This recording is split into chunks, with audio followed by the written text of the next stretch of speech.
السلام علیکم بھائیوں اور بہنوں، ذرا امیجن کریں کہ آپ ایک نہایت حسین باغ میں موجود ہیں، ساتھ آپ کے بچے اور آپ کی بیوی یا آپ کا شوہر، یعنی آپ سب ایک مکمل خوبصورت ماحول میں ہیں، وہ بھی اپنے چاہنے والوں کے ساتھ، اور سورج اپنی آب و تاب کے ساتھ چمک رہا ہے۔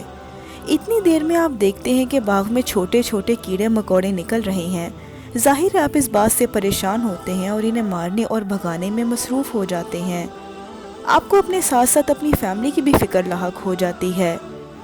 تھوڑی دیر گزرتی ہے کہ آپ کے والد صاحب کا آپ کو فون آتا ہے اور وہ آپ کو بتاتے ہیں کہ بیٹا، جس باغ میں آپ موجود ہیں یہاں اندھیرا ہوتے ہوتے کوئی بھیانک حادثہ ہونے والا ہے، اس لیے بہتر ہے کہ آپ اس حادثے سے بچاؤ کی تدابیر کر لیں۔ اب آپ کو اپنے والد صاحب کی سچائی اور خلوص پر کوئی شک نہیں، مگر ایک طرف اتنا خوبصورت باغ اور دوسری طرف یہ کیڑے مکوڑے۔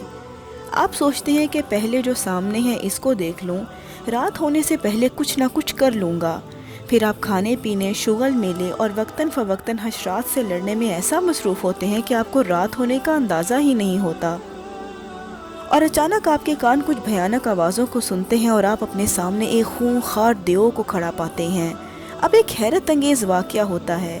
جس باغ کی خوبصورتی پہ آپ کو بڑا مان ہوتا ہے، وہ اس دیو کے آتے ہی ریزہ ریزہ ہونا شروع ہو جاتا ہے، اور وہ حشرات جن سے آپ خود کو، اپنی اولاد کو اور اس باغ کو بچا رہے تھے، آپ کو احساس ہوتا ہے کہ وہ حشرات تو اصل مسئلہ تھے ہی نہیں، اصل مسئلہ تو اس دیو کا تھا۔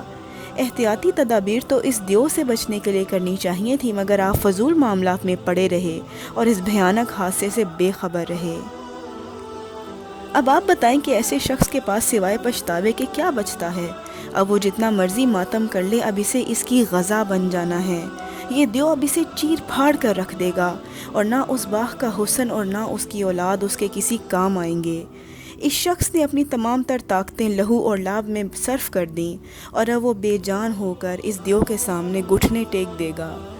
مسلمانوں، یہ کہانی اس ایک شخص کی نہیں بلکہ ہم سب کی ہے۔ اس دلکش باغ سے مراد دنیا ہے، جس کا حسن، جس کی ہوس ہماری آنکھوں کو چندھیائے ہوئے ہے۔ وہ چھوٹے چھوٹے کیڑے مکوڑے دنیا میں ہمیں ملنے والی آزمائشیں یا پریشانیاں ہیں، جن کو دیکھ کر ہمیں لگتا ہے کہ بھئی اس سے بڑا مسئلہ تو کوئی ہو ہی نہیں سکتا۔ محبت کرنے والا باپ جو آپ کو وقت پہ خبردار کر دیتا ہے، اس سے اللہ تعالیٰ کی بابرکت ذات مراد ہے، جس نے ہر دور میں اپنے انبیاء اور رسول بھیج کر انسانیت پر حجت تمام کر دی۔ اس رب نے بار بار ہمیں جھنجھوڑا، مگر ہم اپنی ذات میں مست رہے، یہاں تک کہ وہ دیو یعنی ہماری موت یا قیامت کا دن آن پہنچا۔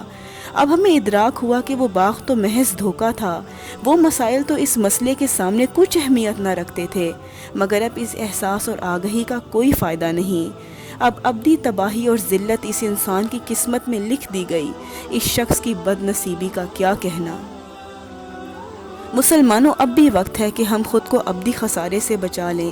یقین جانیے، یہ پریشانیاں جو آپ کو گھیرے رکھتی ہیں اور دنیا کی وہ رونقیں جو آپ کے دلوں کو للچاتی ہیں، یہ مستقل نہیں ہیں، یہ سب فانی ہیں۔ ہمیں اپنے آپ کو اور اپنے پیاروں کو اس عظیم دن کی ذلت سے بچانا ہے۔ ہمیں اللہ کے احکامات اور نبی کی سنت پر عمل کرنا ہے۔ ہمیں اپنے نفس سے لڑنا ہے، ہمیں ابدی جنتوں کا وارث بننا ہے۔ ہمیں انبیاء کرام کی صحبت چاہیے، ہمیں رب تعالیٰ کی خوشنودی چاہیے، اور آپ جانتے ہیں کہ یہ سب حاصل کرنا بہت آسان ہے، بس شرط یہ ہے کہ ہماری نیت صاف اور ارادہ پکا ہو۔ اس میسج کو اپنے پیاروں سے شیئر کریں اور ایک دوسرے کو حق اور صبر کی تلقین کرتے رہیں۔ جزاک اللہ فار واچنگ۔